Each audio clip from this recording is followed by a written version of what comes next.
সময় গেলে সাধন হবে না, এই গানের লিরিকের মতোই ম্যানচেস্টার ইউনাইটেডের বর্তমান পরিস্থিতি। ইমিলিয়ানো মার্টিনেজকে চাইলেই তারা দলে ফেরাতে পারত, কিন্তু তা না করে রেখে দিল এমন একজন গোলকিপার যার কথা নতুন করে কিছু বলার নাই। না পারে ম্যাচে পারফর্ম করতে, না পারে পেনাল্টিতে। অথচ ট্রান্সফার উইন্ডোতে চাইলেই আর্জেন্টাইন গোলরক্ষক এমি মার্টিনেজকে সহজে নিতে পারত, কিন্তু না, তারা সেই ওনানার উপরই ভরসা রাখলেন।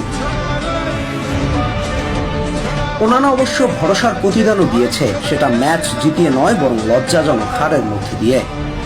ম্যানেজমেন্টের মুখে এক প্রকার চুনকালি লিখে দিয়েছে।